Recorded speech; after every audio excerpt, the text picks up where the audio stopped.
Muy buenos días a todos. El día de hoy en el seminario de la Academia de Acuicultura de esta semana tenemos como invitado al doctor Fernando Barreto Juliet.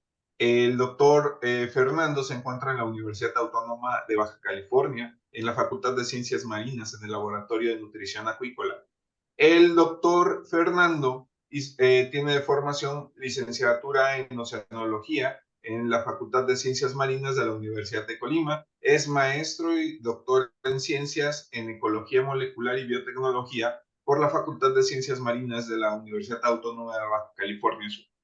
El doctor cuenta con la distinción de Sistema Nacional de Investigadores nivel 1 y el reconocimiento como perfil PRODEP deseable, así como tiene en su haber 12 publicaciones en revistas indexadas y 3 artículos de divulgación. Ha formado maestros en ciencias, estudiantes de licenciatura y ha participado en más de 10 sinodalías de tesis, de doctorado, maestría y licenciatura. Asimismo, participado en más de 22 congresos a nivel nacional e internacional. Su área de investigación es el cultivo de peces marinos, la nutrición de organismos acuáticos destinados a la acuicultura y la fisiología digestiva de peces marinos. Doctor Fernando, te agradecemos muchísimo estar el día de hoy aquí. Y pues quedamos atentos a este muy interesante tema con atún. Adelante, doctor. Queda en tus manos la pantalla. Gracias, muy amable, Daniel. Bien, pues muchas gracias a todos, por brindarme también este tiempo, este espacio para poder comunicarles parte de los trabajos que también estamos haciendo de este lado en la Universidad de Baja California. Pues bien, sin más preámbulo, les comento que el título de esta charla que les he preparado es Atún aleta azul del Pacífico y su digestibilidad in vitro con distintas fuentes proteicas animales y vegetales, un acercamiento al diseño de un alimento balanceado. Bien, pues no nos podemos escapar de hablar de algunas generalidades importantes de esta especie y por qué también radica una importancia más allá de la pura pesca que está hoy en día y que se trata también de poder cerrar el ciclo, tener obviamente los reproductores, tener la formación de los alevines y al final de cuentas, que es lo que se dedica esta charla, es a tener un alimento formulado, ¿verdad? Entonces el nombre común y conocido para este organismo es atún aleta azul del Pacífico, atún aleta azul o atún cimarrón, ¿ok? El nombre científico es Tunus orientalis. El nivel de dominio de la biotecnología comentamos que es parcial. ¿Por qué es parcial? Porque realmente esta especie solamente se engorda con sardina directamente cosechada del medio, ¿ok? Entonces se captura también a los organismos entre 30 y 50 kilogramos cuando no les va muy bien, y hay ocasiones que les va bien y a los mismas empresas que se encuentran aquí en Ensenada, pues pueden llegar a capturar organismos entre 80 y hasta 100 kilogramos, ¿sí? 120 son los organismos que mayormente han capturado en los últimos años, ¿ok? El nivel de dominio de la biotecnología, bueno, ya hemos dicho que es parcial. El origen, pues es una especie nativa del Pacífico norte oriental, desova y eclosiona en el mar de Japón y migra a las costas de la península de Baja California, ¿ok? Limitantes técnicos, como lo veníamos hablando, pues no tenemos crías, no tenemos el ciclo cerrado todavía de este lado y pues no hay un alimento formulado que venga a nutrir, ¿sí? Los mismos parámetros que lo hace la sardina, ¿ok? Entonces, este tipo de empresas aquí en Ensenada iniciaron en 1994, exactamente aquí en la isla de Cedros, ¿no? No tan lejos de aquí de Ensenada. Y en el 2003 teníamos 5 empresas que se encontraban en operación. Otras 6 obtuvieron su concesión en el paso de los años, teniendo 11 concesiones totales para poder engordar esta especie. Hoy en día nomás se encuentran 2 empresas mismas que tienen absorbidas estas 11 concesiones. Entonces, para ello, obviamente, para poder capturar la cantidad de kilogramos o la cantidad de toneladas que ellos están autorizados, pues la INAPESCA saca obviamente este número balanceado con otros órganos internacionales, donde al final de cuentas se dicta el nivel de captura o la cantidad de toneladas que se tienen que extraer del océano, ¿ok? Para el 2003 y 2024, INAPESCA mete la cuota de 7.307 toneladas para los 2 años y que ninguno de los 2 años rebase los 4.068. Esta cuota de captura, bueno, pues se da de una manera consensuada, como les digo, con diferentes países, diferentes órganos que se dedican a regular la pesca de esta especie. ¿Ok? Entonces es muy importante, cada año va cambiando o cada 2 años va cambiando esta captura y pues se tienen que ir acomodando estas dos empresas que están hoy en día. Obviamente no pueden sacar más allá de lo que se les permite. ¿Ok? ¿Y cuál es el objetivo de esta actividad? Pues es consolidar el cultivo de atún en una biotecnología completa, sin depender de los organismos silvestres de atún y cultivarlo de una manera sustentable, ¿sí? Con un alimento nacional que cubra los requerimientos nutricionales de la especie. Bien, el atún aleta azul del Pacífico, que ya ahorita lo van a ver como AAAP, ¿sí? Es un organismo de rápido crecimiento, es un organismo de gran interés para la acuacultura, ¿sí? Puede tener o puede llegar a alcanzar hasta los 2.25 metros entre 5 y 9 años. Aquí los que nos dedicamos a la acuacultura ya entre 5 y 9 años creo que nos causa un poquito de ruido. Creo que las especies que alcanzan un tamaño de venta, por ejemplo, y que son de lento crecimiento, como lo es el abulón o algunas otras especies por ahí, pues ya esos de 3 a 5 años, normalmente a las empresas pues ya empiezan a dolerle, ¿no? Porque la verdad es son años y al final de cuentas, pues hay que soportar toda una infraestructura completa de maricultivo, de trabajadores, y pues no es tan fácil. Ahora, el que llegue a crecer a 1.5 metros también es una talla muy, pero muy, muy elevada. A lo mejor tendríamos que cambiar y buscar otros nichos de mercado con esta misma especie, pero de tamaños menores para que sea rentable en un maricultivo, ¿no? O en un sistema completamente cerrado de producción. De manera particular, pues se han encontrado atunes hasta más de 300 kilos y con una longevidad de más de 30 años. Esto se ha visto simplemente con la extracción de los otolitos. Entonces es una especie muy longeva que puede alcanzar un gran tamaño y una gran talla. ¿Ok? Se alimenta de peces pelágicos porque es considerado un organismo carnívoro de nivel trófico 4.0. Entonces es un nivel trófico, un organismo carnívoro estricto y pues que se basa toda su fisiología de digestión y todo en este tipo de organismos de pelágicos menores. Aquí hay que hacer un hincapié también básico, que cuando nosotros queremos formular una dieta balanceada para cualquier organismo marino y más cuando esté en un nivel trófico tan alto, normalmente tratamos de colocar una fuente proteica elevada, que puede ser la harina de pescado, que es el ejemplo más viable que tenemos, pero utilizamos otra fuente de almidones o carbohidratos y que lo decimos de una manera sencilla, que es un relleno, pero es un relleno que viene a afectar completamente la fisiología de los organismos, porque ellos no están acostumbrados a poder digerir esta cantidad de almidones en un alimento común para ellos. Y más para los organismos de que son estos silvestres de atún aleta azul, que pues, al final de cuentas pues para nada están acostumbrados, siempre están acostumbrados a comer sardina en movimiento, incluso los primeros 2 meses es un estira y afloja con las diferentes industrias para poderles otorgar esta cantidad de alimento y que lo puedan consumir cuando es una sardina que no se mueve, ¿ok? Entonces ellos al final ven la coloración, cómo va cambiando, cómo va entrando la sardina en el agua, también van viendo, obviamente, estrictamente a cazar, pero cuando esto ya no se replica, ellos piensan que no es alimento. Entonces, hacer esa transición les cuesta y obviamente les cuesta organismos que también mueren en el paso de darles este alimento y al final de cuentas, pues se quedan con esa parte que sí responde al estímulo de una sardina muerta, ¿ok? De una sardina que ya no da este tipo de peleas que normalmente ellos están acostumbrados. Entonces hay que tener mucho cuidado cuando hacemos este tipo de formulaciones. Y al final de cuentas, les pongo un ejemplo para que vean en el mercado cuál es la diferencia del atún aleta amarilla, que puede costar una tonelada alrededor de $3,000, ¿sí? Y los de atún aleta azul, que puede llegar a costar más de $20,000 la tonelada. Entonces es una especie muy redituable, es una especie que realmente deja bastantes ganancias al área de la acuacultura, de la maricultura, y pues esto es lo que hace viable este tipo de cultivos, ¿no? Por ejemplo, yo platicaba con algunos de las empresas aquí que están en Ensenada y pues ellos me hablaban más o menos que, por ejemplo, el manejo diario que ellos tienen puede rondar entre 0.5 y 0.8 millones de dólares diarios de todo lo que se gastan ellos al final de cuentas en toda la infraestructura, mantenimiento, piezas, buzos, diésel, embarcaciones, que no son una, ¿no?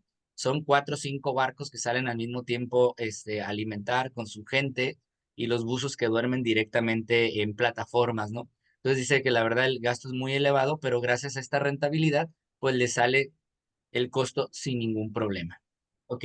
Aquí les muestro las toneladas de captura que se han dado desde el año 2000 hasta el año 2019 y observamos 2 años en particular, el 2004 y el 2006, cómo llegaron a un pico máximo de captura de cerca de las 10,000 toneladas, ¿ok? Para el 2006. Posteriormente, pues ahora sí que les llaman ellos suertes, ¿no? Pero nosotros sabemos que hay un ciclo reproductivo, hay algo que se tenga que cumplir y más se agarraron aquellas hembras o organismos de mayor tamaño que posiblemente puedan dar una mayor fecundidad, pues miren, se observa claramente cómo viene un descenso, vuelve a subir en el 2010, ¿sí? Y vuelve a decaer nuevamente. Ahora, en el 2012 sucede algo interesante, que es cuando se norma, ¿sí? La captura de esta especie, ¿ok? Entonces, a partir del 2012, nosotros observamos ya que los números o la cantidad de toneladas que puedan extraer del océano pues ya va regulada por los diferentes lineamientos que tenemos aquí en México y de manera internacional. Si ustedes observan, gracias a esa normativa que se hizo de la cantidad de toneladas que se tenían que cultivar, nosotros observamos una línea de tendencia, cómo se viene esto regulando en los últimos años y observamos del 2003 al 2019 cómo estos umbrales se mantienen sobre la cantidad de organismos también que se pueden sacar. Ya responden a una cuota que se está emitiendo, ¿ok? Entonces, esto es muy importante y nos sirve a nosotros también para saber explotar de una manera sustentable los recursos marinos. Ahora, ¿por qué explotamos tanta de esta especie? Pues esta especie, pues al final de cuentas, tiene un principal mercado y un mercado mundial que se llama Japón. Japón paga por esta carne, ¿sí? A un nivel dentro de mi punto de vista, pues muy elevado, pero bueno, al final de cuentas es toda una ideología lo que ellos tienen para poder consumir este organismo, que es lo que le da este plus, ¿vale? Entonces, tenemos otros países como Corea del Sur, Estados Unidos, Unión Europea, China, Taiwán, que también están consumiendo este tipo de organismos para poder presentarlos en los diferentes restaurantes, diferentes platillos, ¿sí? Y por último, pues estamos nosotros aquí en México y aquí nosotros lo que decimos es que comenzamos con un pequeño mercado nacional y posiblemente nos quedamos con atún de segunda, ¿ok? No quiere decir que sea malo, pero quiere decir que a lo mejor por ese atún no pagarían lo mismo en Japón, ¿sí? Y pues lo dejan aquí para mercado nacional, ¿ok? Y para poder entender de cuánto estamos hablando, por ejemplo, en el 2019 el rey del atún, ¿verdad? En un restaurante se compró este ejemplar de 278 kilogramos que costó 3.1 millón de dólares. ¿Ok? ¿Por qué cuesta o por qué este precio tan elevado? Pues al final es oferta y demanda. Hay una subasta, hay restaurantes que quieren quedarse con los ejemplares, hacer platillos especiales ahora sí, para sus comensales y obviamente pues el que termina pagando este precio pues son los comensales, ¿no? Entonces es una especie muy valorada, o yo digo altamente valorada, que se han hecho diferentes intereses, ¿no? Para poder desarrollar alimentos balanceados y más cuando no existe sardina o alimento natural cerca de la costa. Otra de las cosas importantes es de que en Ensenada también ya se comenzó con torneos de esta especie, lo cual deja una derrama económica elevada. Por ejemplo, en este caso, en este segundo torneo fue de 4.5 millones de pesos, ¿sí? Entonces, una derrama que deja al municipio, que deja al estado, ¿sí? Y al final de cuentas, entonces es una especie que merece nuestra atención y tratar de hacer estos primeros pininos de conserva y sustentabilidad con este organismo. Bien, vamos a hablar ya de un poquito más sobre el alimento natural contra el formulado. De manera particular, aquí en Ensenada, la tonelada de sardina tiene un costo alrededor para las mismas empresas que tienen sus mismos barcos atuneros de $180 por tonelada de sardina, ¿sí? Esto al final de cuentas se refleja en los números finales que ellos tienen de factor de conversión alimenticio de entre 16 y 26 el FCA. Ahora, ¿de qué depende esto? Pues depende obviamente de la calidad nutricional con la que venga la sardina y la temperatura del agua. ¿Ok? Ahora, se ve un factor de conversión alimenticio elevado, pero recuerden que el 75% de esa sardina que se les da, pues es agua. ¿Ok? ¿Qué es lo principalmente que ellos consumen? Pues son pelágicos menores como sardina, anchoveta, ¿sí? Macarela, algunos cefalópodos, algunos crustáceos, ¿ok? Que pueden consumir y pues con esto ellos llenan su requerimiento nutricional. Obviamente para las empresas dicen que es más rentable y apropiada para dicho organismo hasta hoy en día. ¿Ok?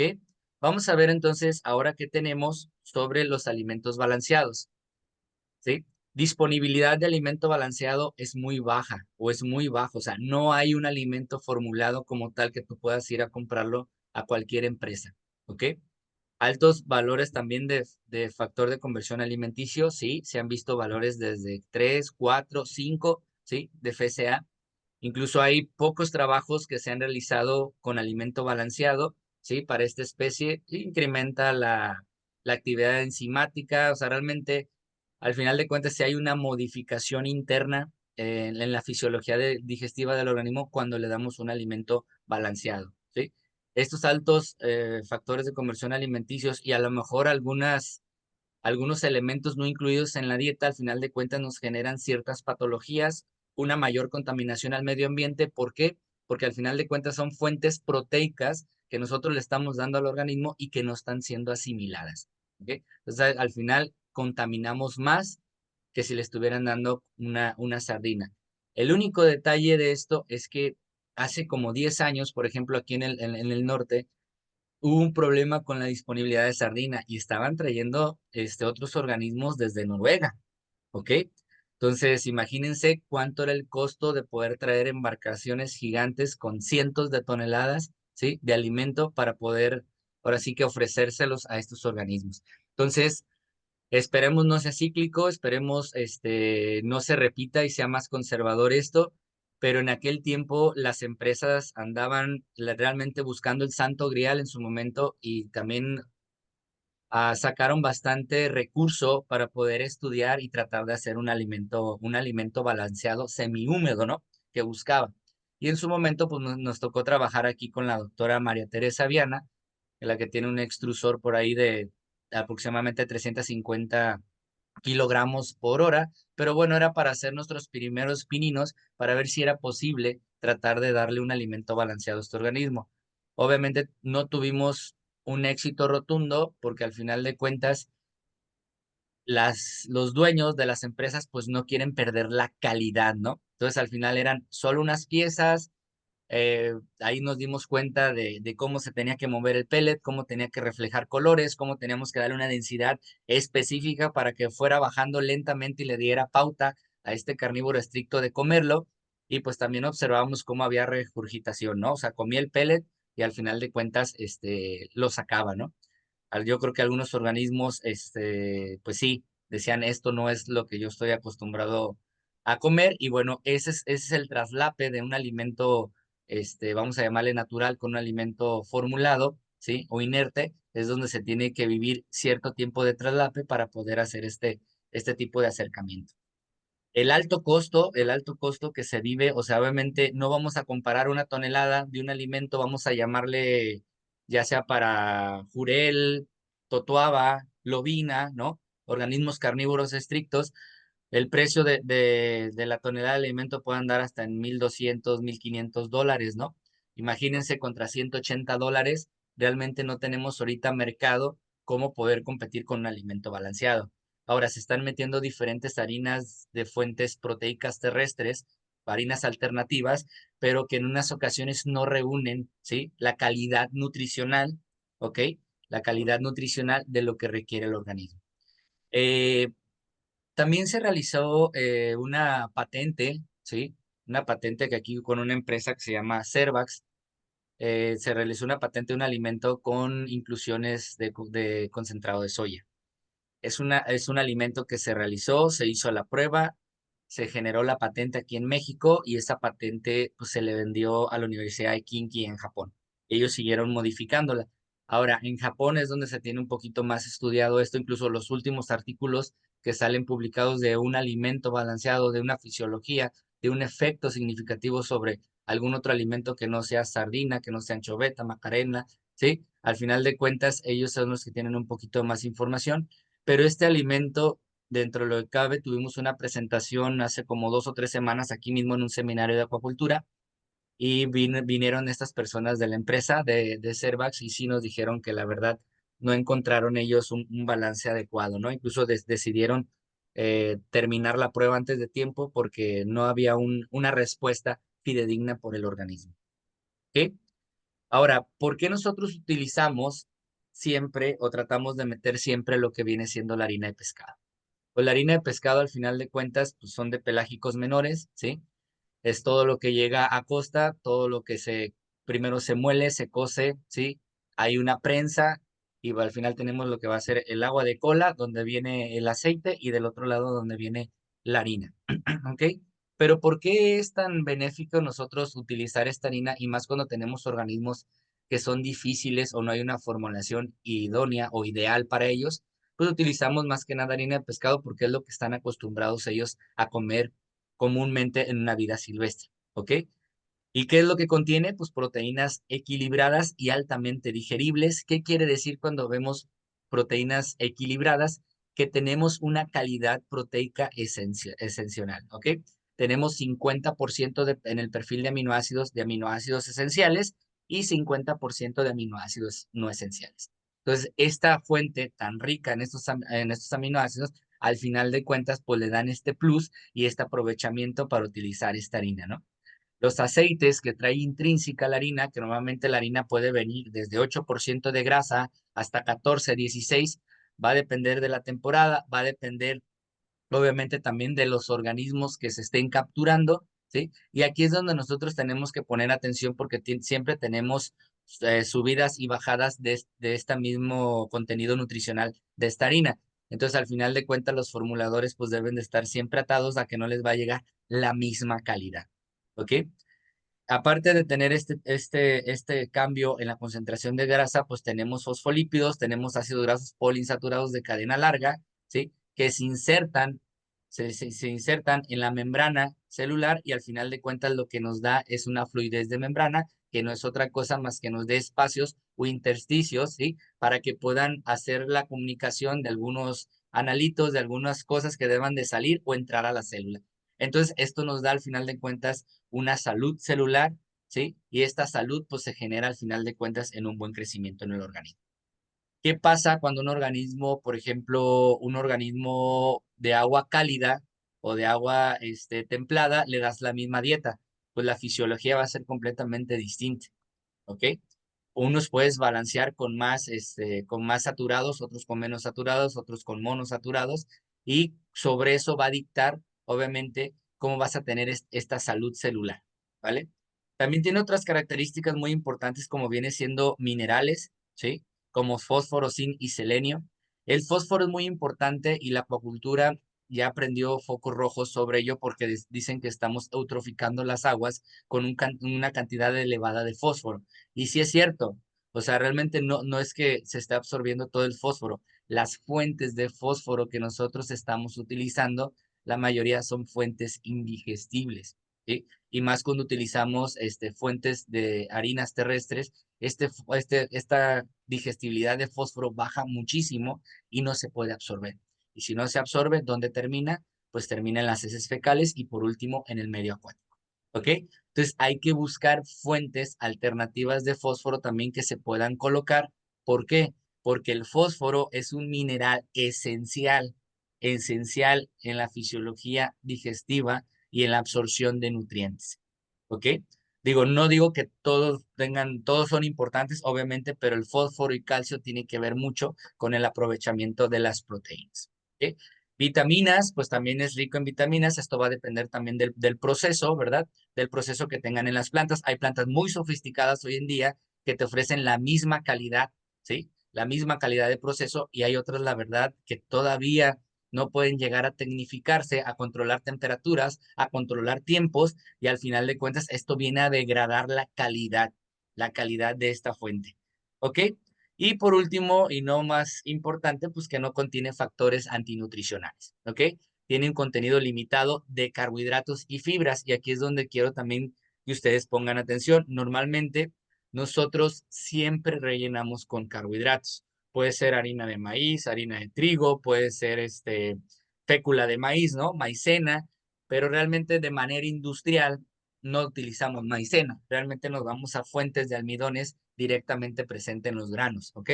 Y molemos lo que va a ser grano entero, que es lo más económico, y no comprar una harina, por ejemplo, una harina blanca de trigo que ya viene procesada y que su precio dobla o triplica el valor como si tuvieras todo el grano en tu industria. ¿Ok? Ahora bien, ¿de dónde conseguimos nosotros nuestras fuentes de omega 3, que es el EPA y el DHA? ¿Ok? Hay fuentes convencionales como van a ser las microalgas, ¿sí? De krill y subproductos y harina también de pescado. Ahora, el krill y las microalgas se están dando un auge más que nada hoy en día en las microalgas y tratar de hacer experimentos, ¿sí? Con inclusiones donde han tenido muy buenos rendimientos. El único detalle es que tiene un costo de hasta 20 veces más, ¿sí? La tonelada que si utilizaras tú aceite de pescado. Por ejemplo, para obtener aceite de pescado, nosotros, para una tonelada de sardina, solamente se obtienen 30 kilogramos de aceite, ¿ok? ¿Sale? Y sobre esa misma tonelada de sardina o de organismos, pues nosotros tenemos al final entre 350, 380 kilogramos de harina. ¿Ok? Entonces realmente tenemos una pérdida mayor, es un costo muy elevado, al igual que el krill. El krill es una fuente muy rica en estos omegas, en fosfolípidos y también en algo muy importante que se llama colesterol.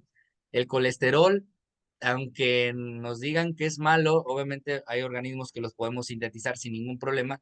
Hay otros organismos que se vuelven limitantes, ¿qué quiere decir? Que no sintetizan a la velocidad que lo requiere y entonces ahí es cuando tenemos que darle pauta a poder insertar este tipo de o como el camarón, por ejemplo, ¿no? Que ellos de plano está demostrado que no sintetizan colesterol, pues hay que dárselo en la dieta, ¿ok? Y tenemos otras fuentes que vienen a movernos ahorita el tapete de organismos genéticamente modificados. No voy a entrar en discusión en ese sentido, me voy por el otro sentido de que ya se hizo, ya se tienen plantas, ¿sí? Como la camelina, que puede producir esta cantidad de omegas y es la cantidad de omegas necesaria que se ha visto, por ejemplo, para salmón. Incluso no hay un artículo 2024 que acaba de salir con este aceite, con esta planta modificada y con este aceite, donde automáticamente ellos retiran 100% las fuentes marinas. ¿Ok? Y aquí es donde les hablaba un poco de lo que va a ser las fuentes de omega 3. Si ustedes observan, aquí tenemos la membrana, digamos, es la parte externa, la parte interna. Tenemos la membrana formada por fosfolípidos. Tenemos aquí fosfolípidos con ácidos grasos saturados. Vean cómo son completamente colocados como soldaditos. No dejan casi intersticio entre las células para poder comunicarse o para tener este movimiento, ¿sí? Pero vean qué pasa cuando tenemos nosotros ácidos grasos poliinsaturados, ¿ok? Obviamente nos interesan comúnmente los de cadena larga, como el EPA y el DHA, son N3, que quiere decir que en su tercer carbón comienza esta doble ligadura y hace un cambio en su estructura, como se ve esto como de piececito, ¿sí? Piececito modificado, va cambiando, va generando una figura dependiendo de cada doble ligadura, se puede doblar y nos hace este espacio para que pueda haber una intercomunicación.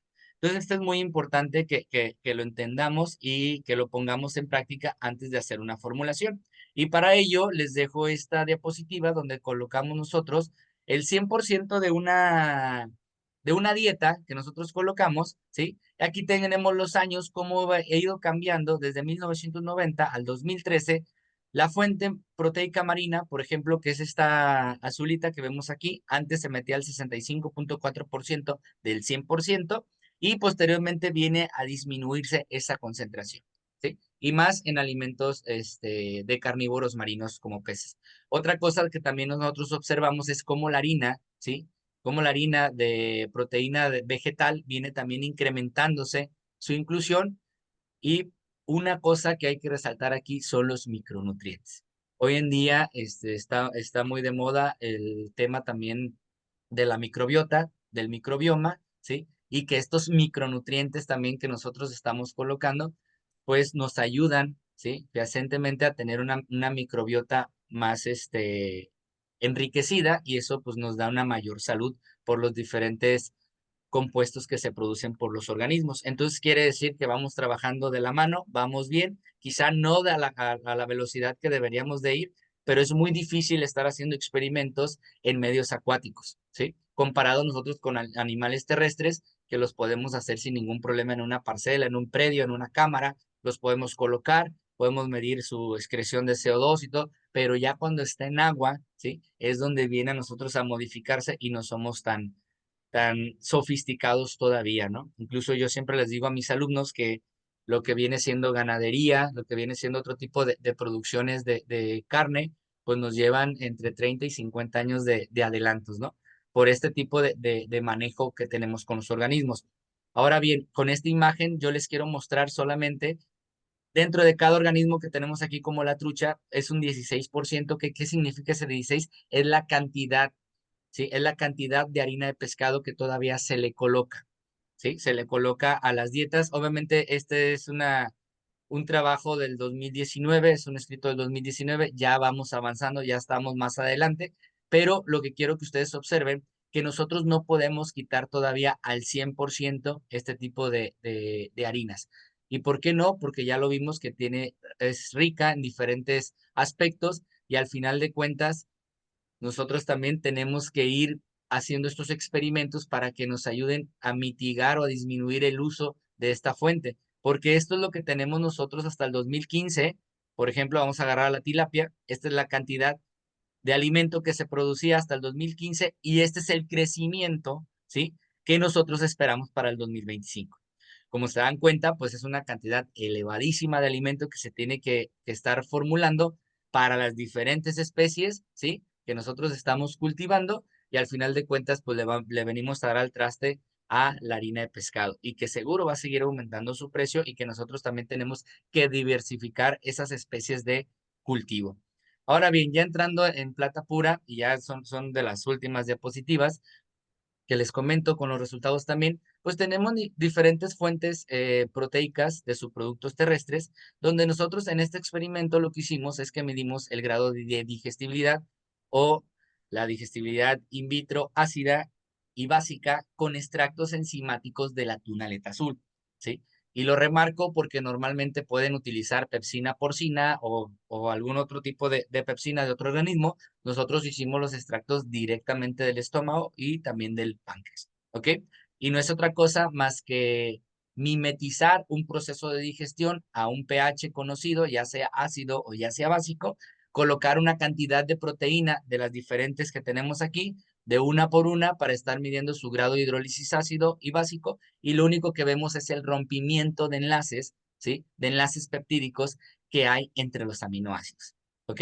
Y este cambio o este rompimiento al final de cuentas nos da un cambio en el pH, un cambio en el pH que este equipo que está aquí, que es un pH stat, lo que hace es que nos controla a un pH conocido que nosotros queramos y al final de cuentas nos da los mililitros gastados de la solución ácida o básica dependiendo de la digestibilidad que estemos haciendo. ¿Ok? Y por último, les pongo aquí un HPLC porque en este trabajo lo que se hizo una por separado cada uno de los grados de hidrólisis, después se hizo en conjunto, ¿sí? Con el mismo proceso de digestión ácida se metió a un proceso de digestión alcalina y por último hicimos precipitación de proteínas, centrifugamos y todo y colocamos los aminoácidos libres, ¿sí? Para conocer quién de las fuentes proteicas que nosotros utilizamos, pues daba una cantidad de mayor aminoácidos libres, ¿ok? Y no es otra cosa el grado de hidrólisis más, como les digo, la cantidad de enlaces que se van rompiendo y se vuelve asintótico. ¿Qué quiere decir? Que pues hay un cierto tiempo conocido donde nosotros podemos decir, aquí ya tenemos el 95, el 98% de los enlaces cortados, entonces ya no tienes que hacer una prueba tan larga, ¿ok? Y eso viene a ser y ayudar por si tú quieres hacer harinas predigeridas, que este es el principio del proyecto, ¿sí? El primer trabajo que sacamos de ese proyecto, de harinas predigeridas, ¿ok? Nosotros recibimos los órganos o tejidos de una empresa que se llama, que está aquí en Baja California, se llama Baja Aqua Farms. Nos regala lo que va a ser los estómagos, los páncreas, ¿sí? Ellos normalmente, este tipo de subproductos lo que hacen es que pagan por una empresa que venga, que los recoja y que los lleve a enterrar, ¿ok? A un relleno sanitario. Entonces, en este sentido, nosotros queremos hacer este aprovechamiento de este subproducto y fueron transportados en frío a nuestro laboratorio. Se realizaron los extractos enzimáticos ácidos y básicos por separado. De manera particular, se tomaron 500 gramos de tejido combinando de 3 organismos distintos. Ya ven que la fisiología puede variar, podemos tener unos cambios, algunas isoformas, ¿sí? Entonces, para tratar de disminuir lo que viene siendo esta variabilidad biológica, pues hicimos un pool de 3 organismos y nos fuimos a 500 gramos de tejido húmedo, ¿ok? Lo licuamos, nos fuimos con un volumen final de agua de 1000 mililitros de agua destilada y ajustada a pH de 3.5 para las ácidas y 8.2 para las alcalinas. ¿Ok? Y la mezcla se centrifuga a 14.000 Gs por 30 minutos a 4 grados centígrados y posteriormente fue extraída la grasa y por último se repartió lo que van a ser los extractos enzimáticos en alícuotas de 1.5 mililitros y se guardaron a -80 grados. Y realizamos lo que viene siendo la actividad enzimática, que quiere decir cuántas unidades de enzima tenemos activas por mililitro o por microlitro, dependiendo cómo lo quieran utilizar, ¿sí? Y nosotros utilizamos las metodologías descritas por el doctor Nolasco Soria y colaboradores. Medimos el grado de hidrólisis ácido básico y proceso de digestión completa y también cuantificamos la cantidad de proteína soluble, ¿ok? Para la digestión de las harinas que les llamaba, que les hicimos la digestión completa, pues no fue otra cosa más que colocar 8 gramos de proteína. Sí, claro, aquí colocamos mucho más proteína, ¿sí? Que en las otras pruebas, porque lo que queríamos es tener un gran contenido para hacer nuestros siguientes pasos, ¿ok? Fueron disueltas en 400 mililitros de agua destilada en un matraz en el Meyer de 500 mililitros y se llevó a temperatura de 25 grados centígrados. ¿Por qué la temperatura? Porque es la temperatura que nosotros consideramos el organismo, en este caso la tuna aleta azul, pudiera tener dentro de su cuerpo, ¿ok? Aunque sabemos que la tuna aleta azul y aquí en Baja California, por ejemplo, la temperatura del agua ronda desde los 9 grados en invierno hasta 20, 21 grados en verano, ¿sí? Pero recordemos que ellos tienen una fisiología distinta que pueden generar hasta 10 grados de temperatura distinta, ¿sí? En la parte interna, ¿ok? Y eso es por la contracorriente que ellos tienen de su sistema de sanguíneo, ¿vale? Ok, yo sé que no les había dicho las harinas. Utilizamos harina de pescado, harina o concentrado de soya, que lo vamos a llamar HS, harina de subproducto de ave, harina de subproducto de carne y hueso de cerdo y harina de pluma hidrolizada. ¿Ok?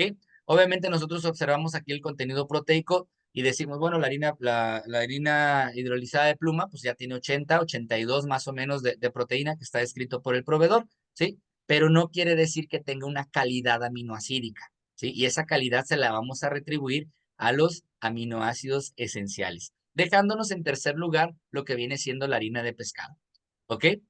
Entonces, digo, esto no nos habla mucho de cómo se va a comportar, de la cantidad de lípidos. También vemos una variedad en la cantidad de lípidos. Vean el soya, el concentrado de soya, pues 2.4 versus la más alta que tenemos, que es la harina de subproducto de ave. La harina de subproducto de ave es una harina que se está utilizando ya mucho en la formulación de organismos acuáticos marinos. El único detalle que tenemos con la harina de subproducto de ave también es que tiene mucha grasa, ¿sí?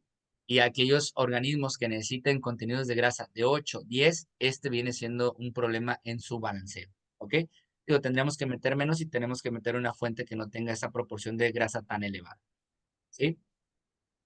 Los caracterizamos también en lo que viene siendo los ácidos grasos, ¿sí? Tenemos los ácidos grasos saturados, monosaturados y poliinsaturados, donde observamos claramente que obviamente la harina de pescado es la que tiene una mayor concentración y presenta diferencias significativas con el resto de las harinas, ¿sí? Sin embargo, los MUFAs, obviamente los ácidos grasos monoinsaturados, pues tienen una mayor proporción lo que viene siendo las fuentes terrestres.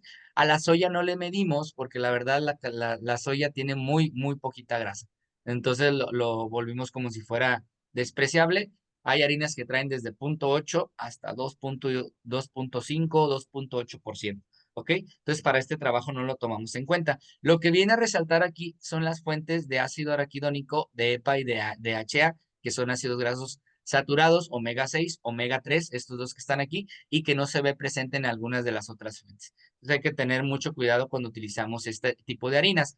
Ahora bien, les muestro el perfil de aminoácidos de las harinas como tal, ¿sí? Y les marco lo que viene siendo lisina, metionina y pues algún secretagogo que se ha descrito, ¿sí?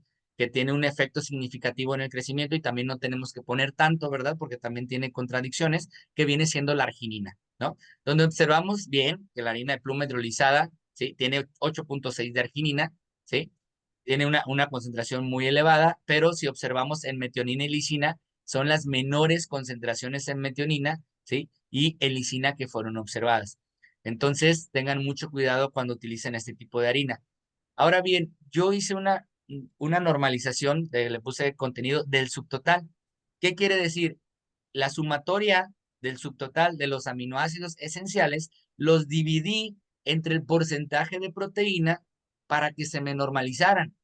¿Ok? ¿Por qué? Porque obviamente la harina que tiene más proteína, pues va a dar más contenido de aminoácidos. Pero cuando hacemos esta normalización, ustedes observan cómo la harina de pescado se queda en 0.53, la harina de soya 0.51, la harina de ave 0.47, la harina de cerdo, su producto de cerdo 0.43 y 0.47 la de pluma hidrolizada. Entonces ya esto nos habla y observamos que la harina de pescado tiene o obtiene una mayor concentración de aminoácidos esenciales, ¿sí? Ya normalizados, ¿ok? Ahora bien, esto viene y vamos a hablarlo lo que va a ser sobre el grado de hidrólisis. Fíjense bien, la harina de pescado, grado de hidrólisis ácida, ¿sí? Que tenemos aquí, la harina de pescado fue la que presentó mayor rompimientos de enlaces peptídicos, ¿ok? La pepsina es la que estuvo rompiendo aquí para tener este grado de hidrólisis tan elevado, que es al final un porcentaje seguido por la harina de subproducto de carne y hueso de cerdo, luego soya y harina de pluma hidrolizada, y por último la de subproducto de ave. Aquí sí nos pareció interesante porque la harina de subproducto de ave no presentó un grado de digestibilidad muy parecida a lo que viene siendo la harina de pescado, si al final de cuentas tiene un perfil aminoacídico pues muy parecido, incluso hay muchas publicaciones donde dicen que es casi igual o mimetiza, ¿sí? Lo que viene siendo la harina de pescado. Entonces, mi estudiante Octavio lo que hizo fue que lo repitió otra vez y otra vez, pensando que algo estuviera mal y realmente no. Fueron los valores acordes que nosotros observamos. Ahora bien, la pepsina, ¿dónde rompe? Digo, ustedes ya a lo mejor ya lo saben y todo, pues al final rompe lo que va a ser en el aminoácido fenilalanina, tirosina y leucina. Entonces, en esta tabla del perfil de aminoácidos de las fuentes proteicas, yo les pongo esos aminoácidos para ver si existe alguna similitud, ¿sí? Sobre la cantidad de estos aminoácidos y su grado de hidrólisis. Digo, y aquí se los digo, no vimos una contribución acorde a estos aminoácidos donde rompe, ¿ok? No lo observamos porque hay harinas, por ejemplo, como la harina de pluma hidrolizada, tiene 7.9 de leucina, 4.5 de fenilalanina, tiene mucho más que la harina de pescado, pero su grado de hidrólisis fue menor, ¿ok? Incluso tiene mayor tirosina y tampoco se presentó de esta forma. Entonces, bioquímicamente no pudimos observar una relación con este tipo de aminoácidos donde rompe la pepsina, ¿sí? Barreto y colaboradores en el 2003 nos describen que es una técnica que no siempre muestra las tendencias o comportamientos de una digestibilidad en vivo, ¿sí? Obviamente lo estamos observando. Esta discrepancia pudiera ser atribuida a la composición proximal de los ingredientes, alimentos, la capacidad enzimática que tenga cada organismo para el aprovechamiento de dichos nutrientes, ¿ok? Y aquí ya nos estamos metiendo más a profundidad, donde al final de cuentas podemos encontrar isoformas, y hay muchos trabajos que describen isoformas dependiendo del organismo, ¿ok? Ahora veamos la parte alcalina. ¿Qué quiere decir? Paramos la ácida, tiramos todo, desechamos todo y ahora vamos a correr una alcalina con extracto enzimático alcalino. Y aquí observamos que la harina de pescado ahora ya se queda en segundo lugar, ¿sí? El primer lugar es la harina de pluma hidrolizada, ¿sí? Y por último, no observamos diferencias significativas entre la harina de soya, la harina de subproducto de ave y la harina de carne y hueso de cerdo, ¿ok? Lo que nos llega a pensar que dónde rompen las enzimas alcalinas.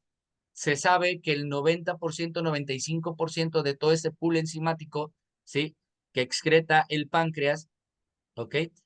el 95% es tripsina. Entonces, mayormente se observa siempre una actividad para este tipo de enzima, pero también tenemos otras como quimotripsina, lipasas, fosfolipasas, alfamilasas, ¿sí? Elastasas, carboxilpeptidasas. Tenemos un pool completo en la parte alcalina, ¿ok?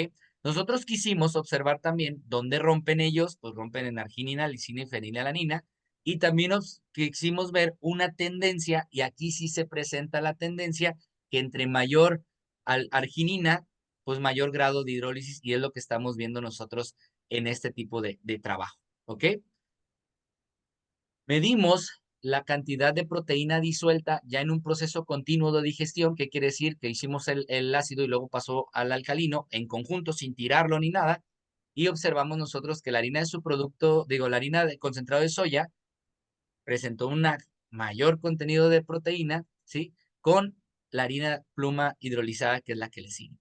Y resulta, si ustedes se dan cuenta y hacen una retrospección de cómo afecta la harina de soya y cómo afecta la harina de pluma hidrolizada a organismos carnívoros marinos, vamos a ver que estos dos ingredientes dañan drásticamente la fisiología digestiva, ¿sí?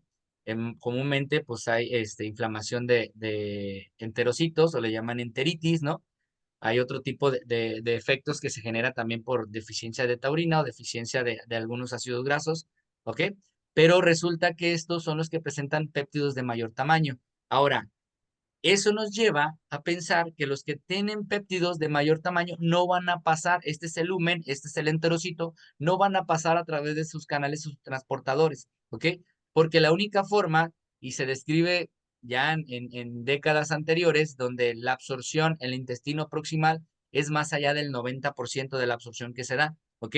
De los péptidos y todos los nutrientes que tenga la dieta. Pero fíjense bien, puede atravesar tripéptidos, que son 3 aminoácidos libres, dipéptidos o aminoácidos libres como tal. No puede atravesar, ¿sí? El enterocito, algún péptido o un oligopéptido de mayor tamaño. Entonces, ¿qué va a pasar? Al final de cuentas, esta proteína pues no va a ser utilizada como debería de ser. Ahora, tenemos el intestino medio, tenemos el intestino proximal, donde gracias a la microbiota utilizan este tipo de fuentes también de proteínas y carbohidratos para generar algún tipo de analito extra que pueda ayudar a la salud o al crecimiento de los organismos. Hay artículos que nos reportan que se generan aminoácidos y que se absorben en la parte distal. Ahora también hay endocitosis aquí, sí, o sea, engulle al final de cuentas el péptido en el intestino medio y distal, incluso en el intestino medio. Se hablaba que no sabíamos en años anteriores para qué funcionaba, ¿no? Pero que ahí estaba y que con cortes histológicos se podía observar completamente que era distinto, que era más grande, que era más ancho, que pues lo que hace es que engulle péptidos, y dentro de, de este péptido, ¿sí? Dentro de este enterocito, nosotros seguimos haciendo hidrólisis, si son dipéptidos, tripéptidos, hasta dejar aminoácidos libres. Única y exclusivamente van a pasar del otro lado del enterocito aminoácidos libres, ¿sí? Entonces, esto al final de cuentas nos ayuda a pensar que aquellas fuentes de harinas que nos dejen más aminoácidos libres o péptidos más pequeños, pues pueden ser más aprovechados, ¿sí? Y tenemos, por ejemplo, el transportador, el PT1, que es el principal en peces tolósteos, que se ha visto que puede traspasar hasta 400 distintos dipéptidos y hasta 8000 tripéptidos, ¿ok? Todo va a depender de la fisiología, tamaño y variables fisicoquímicas del agua. Ahora, esta es la tabla importante que les quiero mostrar, ¿sí? Esta tabla son de los aminoácidos libres que quedaron después de un proceso de digestión. Y aquí ahora sí observamos cómo la harina de pescado versus la harina de su producto de ave, ¿sí?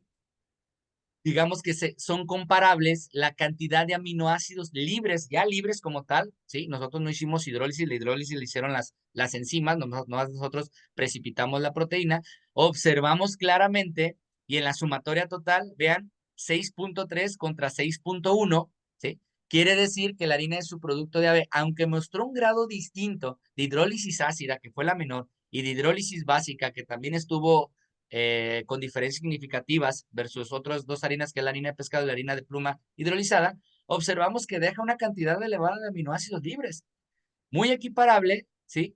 Muy equiparable a la harina de pescado. Y esto es lo que se ha visto en las formulaciones. Cuando ustedes meten harina de su producto de ave, da un buen rendimiento siempre y cuando no rebases una proporción que está conocida por ahí por Daniel Vadillo y colaboradores en 2014, 2016, una proporción de 1 de pescado por 2 de su producto de ave. ¿Ok?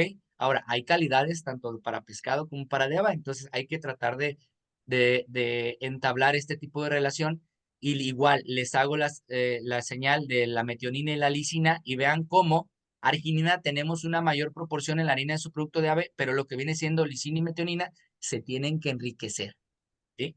Entonces, cuando ustedes utilicen este tipo de fuente y quieran mimetizar la harina de pescado, pues hay que enriquecer estas dos fuentes que son de aminoácidos, que son las fuentes limitantes para crecimiento y que se conocen ampliamente. Ahora, cuando se hace esta sinergia, está demostrado, por ejemplo, para trucha y totoaba, cuando se hace la sinergia de 1 a 2 o 33-66, potencializa el crecimiento más como si fuera harina de pescado pura, ¿sí? Contra el tratamiento control. Entonces, ¿qué quiere decir? Que esta sinergia crea un balance distinto y a lo mejor este secretagogo del crecimiento, pues está dándole este plus, ¿ok? Este plus de poder crecer un poquito más. Y bueno, aquí les tenía un poco de discusiones, ya vamos sobre el tiempo. Se han hecho pocos trabajos con el atún aleta azul aquí en Ensenada. Uno de ellos fue Román Gavilanes y colaboradores, donde ellos observaron, ¿sí? Con harina de soya mostró un mayor grado de hidrólisis respecto a la harina de pescado, ¿ok? Ellos utilizaron también un concentrado de soya. Y la harina de pescado mostró mayor contenido de péptidos de menor tamaño. ¿Qué quiere decir con nosotros esto comparándolo con nuestro trabajo? Es que al final de cuentas, cuando nosotros medimos el contenido de proteína disuelta, no observamos realmente esta técnica, a lo mejor tiene una limitancia, ¿sí? Del tamaño peptídico que pueda estar marcando para leerla en el espectrofotómetro, ¿ok? Entonces, al final de cuentas, la harina de pescado nos salió por debajo, la harina de su producto de ave también por debajo. ¿Qué quiere decir? Que puede tener péptidos mucho más cortos, como lo observó Román Gavilanes y colaboradores, y aparte, pues que tenemos más aminoácidos libres, ¿no? Y esto pues nos ayuda a una mayor absorción, mayor crecimiento, mayor rendimiento, mayor todo lo que ustedes quieran, ¿ok? La harina de pescado versus la harina de su producto de ave que hizo Castillo López en el 2016, ¿sí? Ahí él observa que obviamente la harina de pescado, la fish meal, presentó diferencias significativas, una mejor digestibilidad.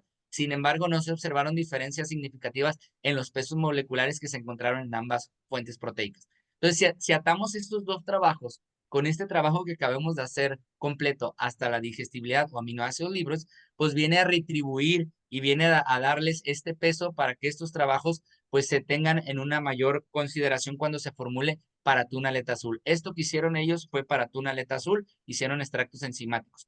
Y ya para finalizar, quiero dejarles estas implicaciones que pudieran ser tipo conclusiones: incrementar el contenido de lisina y metionina cuando se utilice harina de subproducto de ave, no utilizar la harina la harina de pluma hidrolizada, perdón, en formulaciones para el atún aleta azul del Pacífico. Nosotros aquí en Totoaba ya hicimos un acercamiento, destroza definitivamente con el 5% que le metimos de harina de pluma hidrolizada. Hubo un efecto, una inflamación en los enterocitos de la totoaba. Entonces, es deja muchas patologías estas harinas todavía, ¿no?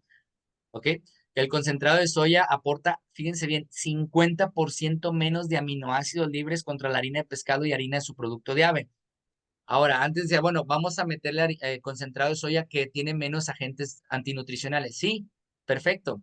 Le ganas en un lado, pero le pierdes en el otro. Aparte que hoy en día los concentrados de soya pues, están mucho más caros por tonelada que la harina de pescado. ¿Ok? Los grados de hidrólisis ácido y alcalino no muestran comúnmente el impacto de las fuentes proteicas en la fisiología digestiva de los organismos. Ya lo vimos, ya lo demostramos. Muchos trabajos que están publicados también dicen lo mismo. Incluso hacen digestibilidad in vitro y luego digestibilidad in vivo, ¿sí? O sea, hace con las heces fecales, con los nutrientes que se quedan ahí para realmente dictaminar, y les ha cambiado rotundamente las conclusiones de una digestibilidad in vitro versus una in vivo, ¿ok? Dice, un proceso de digestión completo puede aportar un mayor entendimiento de lo que pudiera estar pasando o de lo que pudiera suceder con esta nueva fuente proteica que nosotros queramos realizar, y no hacer un experimento de 3, 5, 6 meses para ver cómo va a impactar esta proteína. Y el perfil de aminoácidos libres pudiera utilizarse como una herramienta más certera al uso de distintos ingredientes con potencial para la formulación de alimentos balanceados. Y eso es todo de mi parte. Creo que me alargué un Muchas poquito, pero gracias. perdón. Sí, muchas gracias, doctor Fernando. De hecho, se nos acabó el tiempo, no nos quedó ya nada de tiempito para retroalimentación. Este, ahora sí que les pediría que todas las dudas, que todos los comentarios que tengan para el doctor Fernando, se los podamos hacer llegar por correo electrónico y que nos haga favor de hacer la retroalimentación por ese medio. Te agradecemos mucho. Voy a tener en este momento la grabación.